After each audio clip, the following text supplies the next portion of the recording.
NBA champion has been crowned. And no, Seattle, there is no such thing as NBA gods like there is NFL gods, because that old saying that the Thunder will never win a championship as long as the Seattle Supersonics are not back in the NBA is no more, as a team that won 68 regular season games did indeed win 16 postseason games. They did complete one of the most statistical, at least, historical seasons in the history of the NBA. Gilgeous-Alexander, who led the league in scoring, also won regular season MVP, also won NBA Finals MVP, and of course won the finals. The first guard since Michael Jordan, and the first player overall since Shaquille O'Neal in 2000 to do that. Here's the thing about the 2024 2025 Oklahoma City Thunder is that historically, unless they go on another run, right? Unless this is the beginning of multiple championships, this team will not be looked at as an all time great team with multiple Hall of Famers. Now, I do think Shea Gilgeous-Alexander, you can argue with me if you want, but it is the Basketball Hall of Fame. It is not the NBA Hall of Fame. That is the difference, and that is the reason why I believe that SGA is now a Hall of Famer. He has, at least the title of being the best player in the NBA for a season, leading the league in scoring, Finals MVP, regular season MVP. Undoubtedly, again, one of the best guards seasons in the history of the sport. Jalen Williams is obviously not there. He's a very good player. We'll see if he continues that ascension. I think Chet Holmgren, the more he puts on weight, the more he gets into the NBA, the more his body matures, is going to be a problem. But this OKC team, when you really look at it, they had to go 7 games with a very deep team, right? A very good team in the Indiana Pacers. And who knows how game 7 would have played out, right? Tyrese Haliburton comes out. He hits 3 threes right away, has 9 points, and then obviously goes down with an injury. Now, I do want to say one thing. If you guys know, this podcast, as always, is in collaboration with the one, the only Voltage Live. My social media links are in the description below. As I typically say when we start off a regular Tuesday or Thursday episode of Brandon's World. I also say on Tuesday shows that tonight, 6 p.m. Eastern, me and Josh Unger will go head to head debating the hottest topics in sports, which championship rings. That link is also in the description below. Yesterday, me and Josh did a special 1 hour game 7 only edition of Championship Rings. And on that show, I declared that I believe that the Indiana Pacers were not necessarily faking the Tyrese Haliburton injury, but they were making it seem worse than it indeed did, because he looked fine to me in game 6. Now, the media, we were all talking obviously about Kevin Durant's calf injury and him coming back too early. And that game 5 against Toronto, he obviously goes down. But Alburn did play 23 minutes in game 6, and he did have good movement. And I'm sorry, I saw no laboring whatsoever. He was able to run, he was able to cut.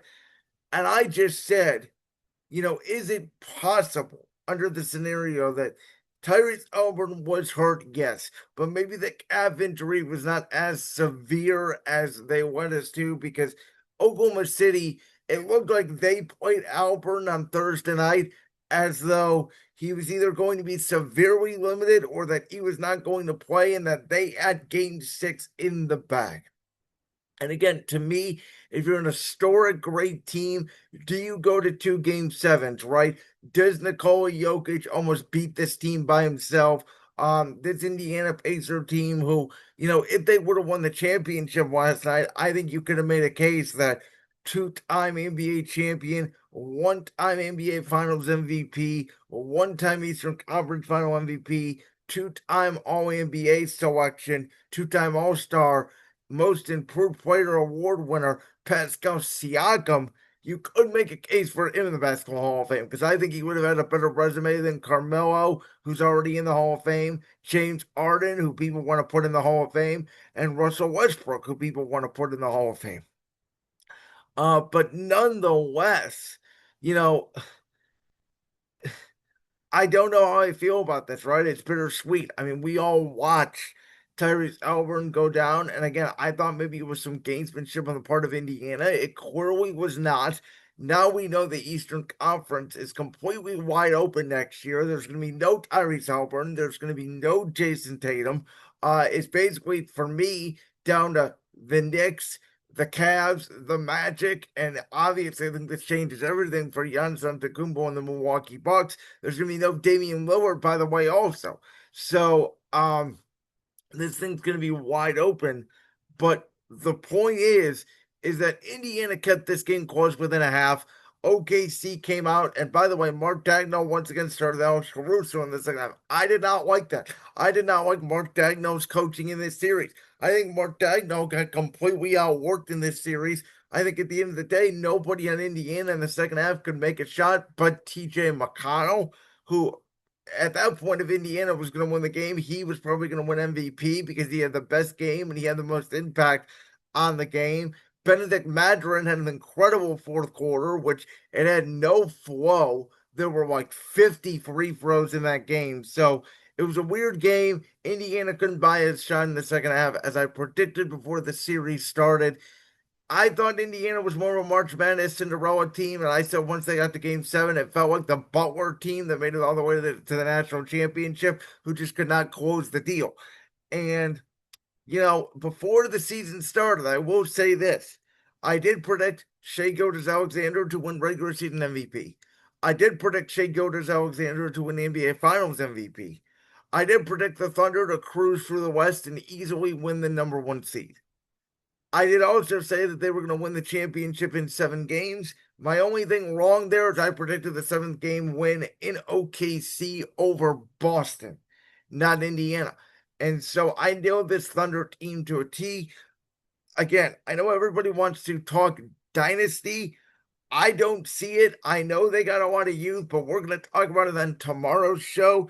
Houston just got Kevin Durant. The Mavericks are getting Cooper Flag on Wednesday, which the NBA draft being 72 hours after the NBA Finals ends. I don't even know if the Thunder are going to have their parade by the time the NBA draft kicks off, which is absolutely wild. Do you invite your first round pick to come to the parade with you? I don't know. Um, there's a lot of factors, right? What's this new owner going to do? Even though he doesn't have control yet, does he say right away for the Lakers, I'll put in some money? Do they go get a big man? Anthony Edwards and the Minnesota Timberwolves are coming. Nikola Jokic is still out west. So that's a lot of factors for me. Um, I'm very fascinated to see what happens. I kind of feel like there's more of a one-off for the Thunder than a dynasty again. SGA, though, in my opinion, and again, this is a little bit of a spoiler because tomorrow I'm also going to be ranking my top 10 players in the NBA now that the NBA playoffs have concluded. And I was waiting to record that to see the result of this game because it definitely would change my ranking of SGA. I think now, personally, without a doubt, there is no argument. He is the second best player in the NBA, right behind the Joker in Denver. I do want to say congratulations to OKC, even though I banged on small markets. I do think that the ratings were bad in this series outside of what Game 7 is going to draw. I do think that superstars draw more than obviously stars and personality. I don't think SGA and the Thunder have the greatest personality, even though they do the group interviews, right? They have great team chemistry. Never thought they had great personality. I actually think the NBA has done a terrible job of marketing this finals and marketing this team, even though Adam Silver is so proud to have two smaller markets in. But I've always also believed that every city that as a team, no matter how long they've been there, 50 years or a year, deserve to have a championship. It's nice to see fans celebrate. I always think it's cool to watch them celebrate with their own town and see, OKC, like it or not, like the fact that they stole the team from Seattle or not. They do have a very good fan base. The Thunder have always been a relevant franchise, and unlike the KD, Russell Westbrook, James Harden team, they are now the team that has pulled through. Again, well, at the end of last year, I said it feels like the Thunder are a year away and they could win the championship this year. I was right on that. Congratulations, OKC. On the Indiana side, they obviously going to make decisions about Miles Turner, which I think now everything changes now that you're not going to have Haliburton a year from now. With that, we will conclude today's edition of Brandon's World. Tomorrow, we will be talking Kevin Durant going to the Rockets, as well as my top 10 players in the entire NBA. Now that the NBA postseason has concluded, this has been Brandon's World in collaboration with Voltage Live. I'm your host, your executive producer, your founder of Brandon's World, Brandon Lewis. Have a wonderful Monday, and peace. Like that clip from the Brandon's World podcast? If so, make sure you go down there and hit that subscribe button. While you're down there hitting the subscribe button, make sure to also hit the notification bell so you never miss another upload. And make sure you check out all the other clips from the Brandon's World podcast right here on YouTube.